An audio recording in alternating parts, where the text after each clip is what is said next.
so long again. Is what you're trying to say now? What's wrong again?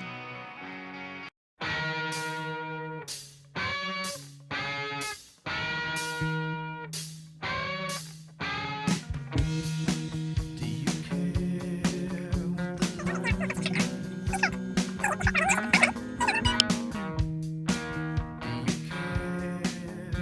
Three men enter the dragon. One man exits. When people think of a good rock band, you think of finer things come to mind. The peak period of American style, cocktail hour at your favorite bar. But in the fall of 1995, September, October, November, I remember me and my friend Paul, also known as Drippy, we had great anticipation of the album after '93, Saturation by Urge Overkill. And I remember seeing it at Mod Lang with the comic relief on University, the vinyl, for months before the fall. And I just resisted buying it because A, it was on vinyl, I didn't have the turntable. And B, I just wanted to get a normal issue because my OCDs kick in. I don't want to screw anything up. So I bought the album, and when it came out on CD, it was pushed back and pushed back and pushed back again. Me and my friend got tickets to see Urge Overkill in December 95, January 96. What's going on? They canceled the tour. I mean, I spent a couple bucks joining the fan club. They sent me all this propaganda. I have the tattoo. They told me that the singer, one of the roadies for Urge Overkill on the X the Dragon tour, punched out one of the guys from Guided by Voices. So there was a big mess with this album. Everything to do with this album was a big mess. That's what makes it great. We smoked a lot of hash from my my hash pipe. We scraped it, the resin, and smoked. It took me a while to get in the album. I remember me and Drippy, we got the album, the single for Somebody Else's Body, and listened to that. And then I think This Is No Place, and a different version of The Mistake, which is kind of like Dropout, written by the drummer on the album. I guess they just talked about the band and how they canceled the tours, and I met the guys in the band a couple times in the 2000s and talked to them personally. Eddie King Roeser. I mean, he does 8 of the 14 songs in the album. He's like the darker side of the album. And so, but I read some stuff. I mean, I talked to Roeser. He signed the albums. He told me that, he was drinking way too much.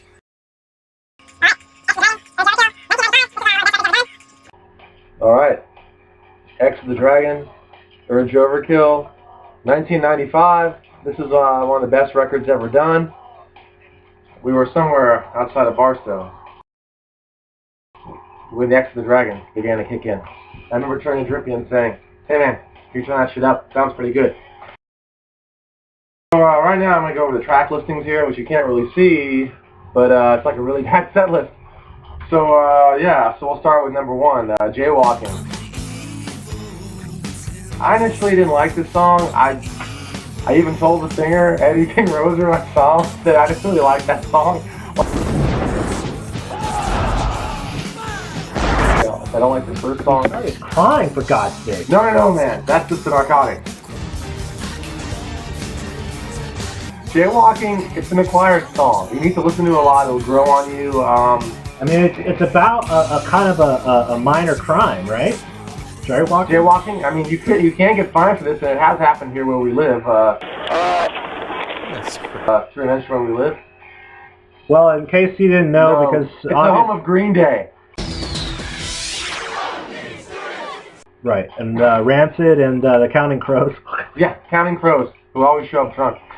So track 1, I don't know much about. All I know is this album, it's like a mix of Who's the evil in this world? Steely Dan. I mean, no, more like Jaywalking and Who was that girl? Who was that girl? Right. Who was that girl? What's that one? They do that song Tusk?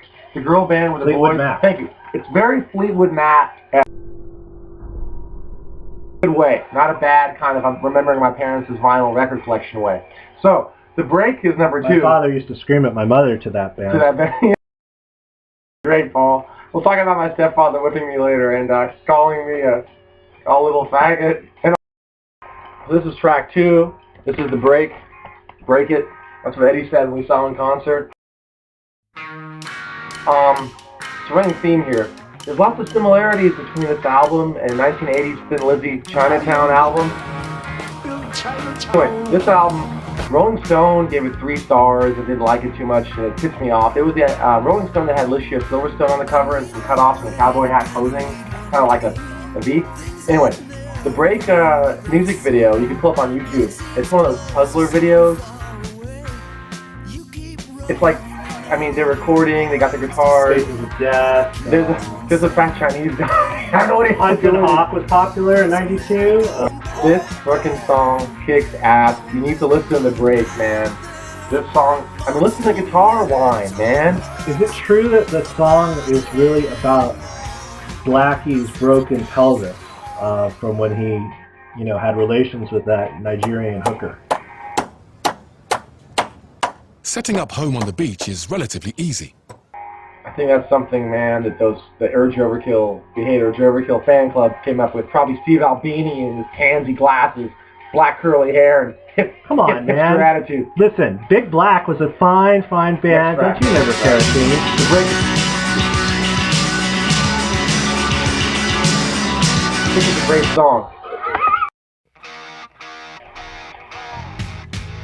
Cell phone.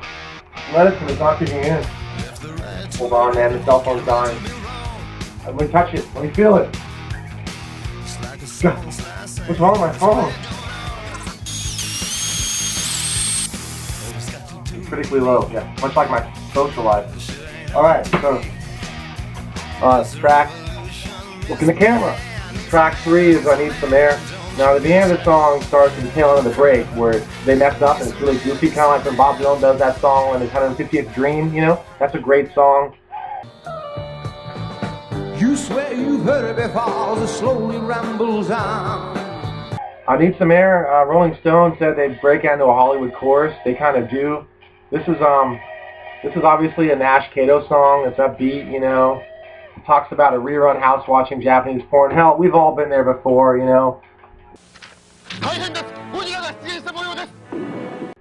And hairy vaginas and lots of condom use, I mean, it's Japanese porn, or it's all like blurted out, or Ian Wood, this means you. This is about our friend Ian because he likes girls like that. But, this is a great song. Need Some Air. I don't know what else to say about it, man. You want to say anything about it? Okay, just cut to the next review. Okay, we got track 4. Oh Jesus, wait a second. Track 3, Somebody Else's Body. As you can see, the chicken scratch there, it's backwards. Rooted up. It's satanic.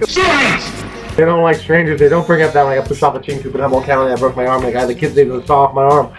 Okay, so Somebody Else's Body. This song reeks of The Doors, Spanish Caravan, and Just an old-fashioned love song. flamenco music, flamenco guitar. This is a beautiful song. There's also a music video to it, so look it up on YouTube, right, Rippy? Yeah, anything to interject? You fucking great song. This is the first song we heard from the album. We had the single. I bought it. Yeah, this guy. This guy over here has no opinion. He's just a skull with rabbit ears. All I can say is it's a great song. Think of 70s rock meets 90s rock. Okay, roll the next song. Honesty Files. This is a very sad song. It's a great song. It's one of Drippy's favorite songs. Just the guitar in it, man. It cuts you like a knife, man. Kind of like the Ted Nugent song, where he's not playing vocals, but it's called Stranglehold. This song will cut you up, man. This is No Place. It's just, this is obviously Eddie King Roeser. It's more of a downer. I like to kill wolves from helicopters. Apparently someone doesn't like Ted Nugent. Although he did some nice stuff with that other band, Half of Sticks. What was it called? Can you take me high enough? It was a cry for help. Help. Help. And because this stuff sounds real. Okay, anybody born after 1990, real. Look it up in the dictionary. R-E-A-L.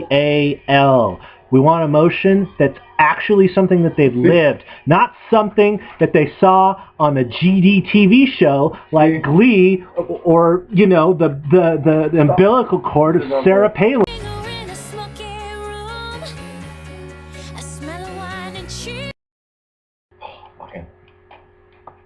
Listen to this song. Can you just listen to this song? This is no place I'd rather be. She can't remember coming home.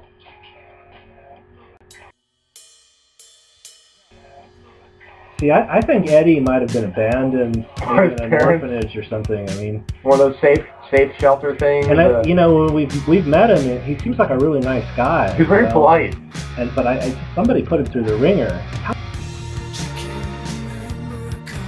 dare you do that to the king Roeser? He's a generally decent human being as far as we know. We saw his baby running around back in 2005 in San Francisco. Good work, Eddie. Show. Well, at least he got some, you know. Sorry. This is a great song. I know I've said this about all the songs. If you look at the background surroundings here, you'll realize that this is no place. This is the place of a madman. I mean, who could explain a hammer, loose CDs, a pill bottle, and maybe some Conan the Barbarian comics, but we'll get to those in a later review. So, that guy's not Portuguese. He's not Portuguese. This is a mistake. It was written by the drummer, who obviously made a lot of mistakes. He was one of the most, it's great. I'm trying to do an album review, my friend's playing a movie with Amy Adams in the nude, so. Michelle Williams. Shit, Michelle Williams, I'm sorry. Michelle Williams. But yeah, this is a mistake. So it's about drugs and life on the road and ODing, and obviously Blackie was living the lifestyle. They went through a lot of drummers. There was Jack, the Jaguar Watt, who was on their stuff first of all. As you can see, we don't have girlfriends, and you know. Indicate that members of a primitive race once roamed this desolate region. Yeah. Oh, Jesus. It's hard to do an album review. This is a great song. It's kind of the masterpiece of the album. It's the middle point of the album that keeps the album together, and it's also part of the fucking album. I don't want to hear it. It's got a constant loop. It's very dancing, like kind of like Dropout was used in what My So-Called Life, 90s show. Claire what else can you say? Claire Danes and Soft Lips. But The Mistake is a great song because you could dance to it. You could throw it in a club. It'll sound great. I got over him. The Master. I think it's good. This is the best line in this is "I'm not your college boyfriend." And some of us didn't finish college. You know, in some cases, like our friends here, you know, the marijuana kind of just became too much for him and really slowed him down. Do you see the second sticking away? Listen. It's very faint. Okay. Okay, so show us quick. Show us the cars. In my case, I'm gay stalkers. I have one too. My cousin. I mean, yeah, it's just like, come on. Perfectly heterosexual dad stalked for a year and a half by that bastard. What's that to do with my college years? And then I ended up at the camping store. Anyway, Take Me is a quality song. I like the easy, fastness of it. I don't really understand music, as you can tell. I'm more of a visual artist myself. You know, I'm doing pretty well. I like to, you know, occasionally I do think of ODing on something a little harder than Dos Equis, but anyway, the album's half over. I don't try anymore. This is a song called View of the Rain. Many of you might have heard it on the No Alternative Geffen compilation. Take a walk. But it gets to you. You know, Nash was very, very good at doing sappy and making you like it. He can use lines like in the Saturation in one of the songs he says, like I'm a Rolling Stone.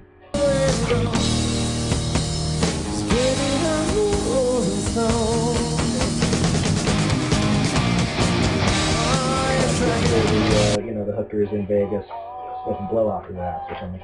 Anyway, it reminds me of Dust in the Wind, Drippy, kind of, by Kansas, slightly. Apparently the dragon here, he felt something for the song. Why don't you go ahead? Actually, Drippy, let me borrow the t-shirt. Add your mixed drink. So I was going to bring up that, don't rip the shirt, man. So we're going to, actually, this song, my sister was really sick in 2007, and she passed, which is almost like 7 years ago, so I'm all right now. Thanks to the inheritance, but anyway. But, I actually wrote the lyrics to the song down as best I could when I was in the Berkeley Public Library when I was, I don't know what I was doing there. I guess my sister was still alive, so I think briefly I was unemployed from Berkeley Honda until I got to Oakland Honda. And, oh yeah, you could bring up show the reviews.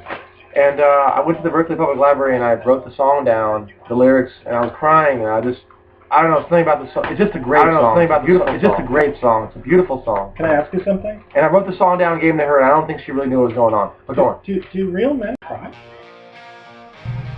Okay, this is one of my top 3 songs on the album. This is called Last Night Tomorrow.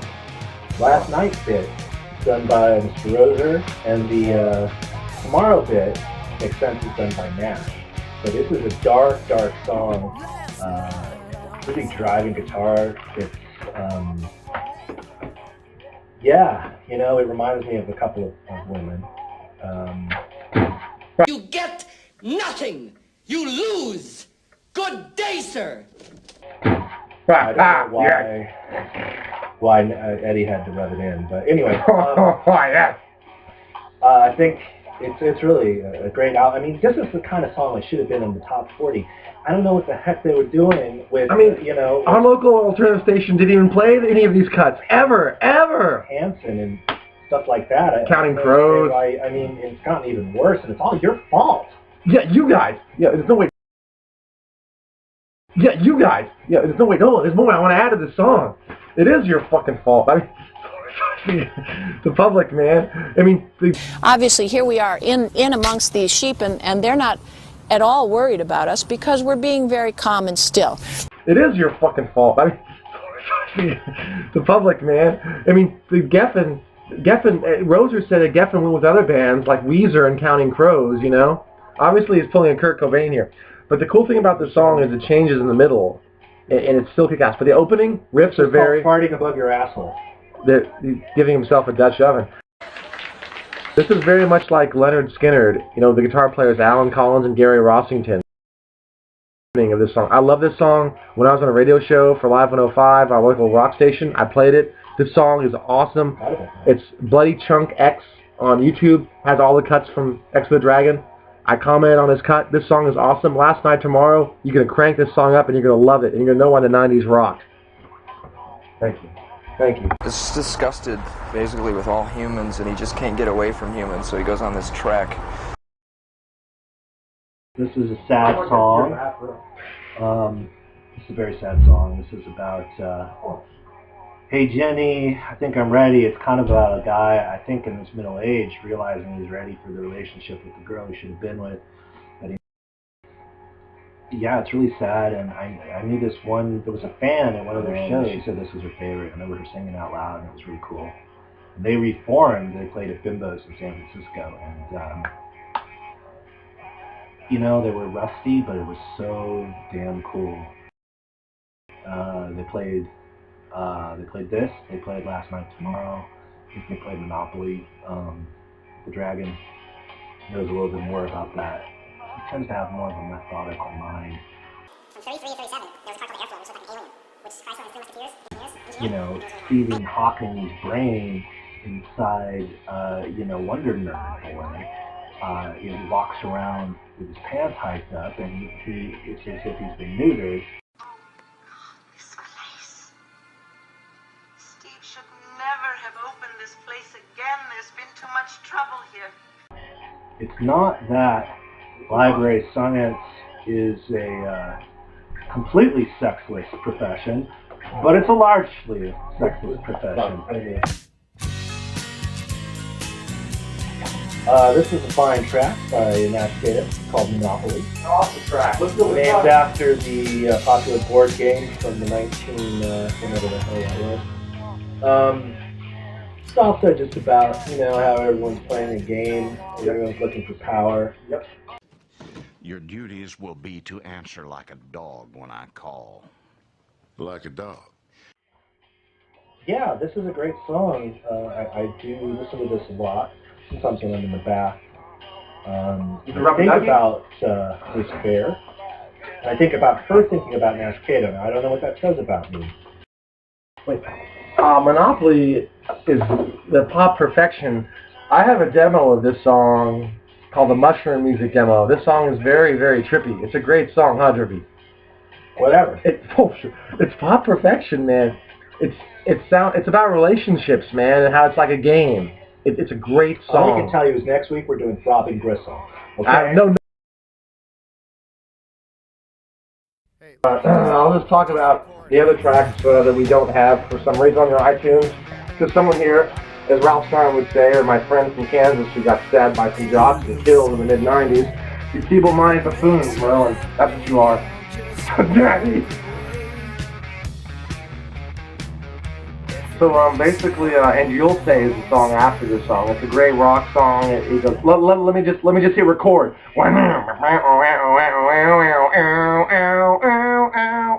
And you will say.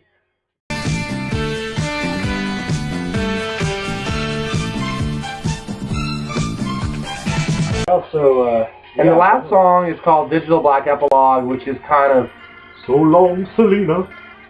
I think it's about Selena, the Mexican singer who died, pop singer who did American songs in Spanish. She got killed by her.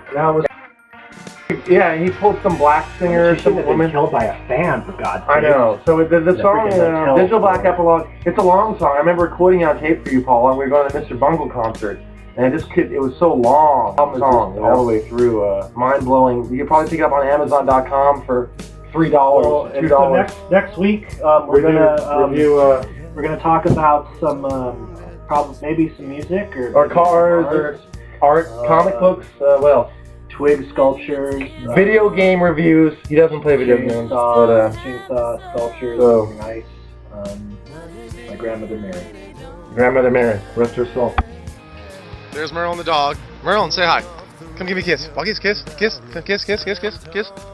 That's a kiss.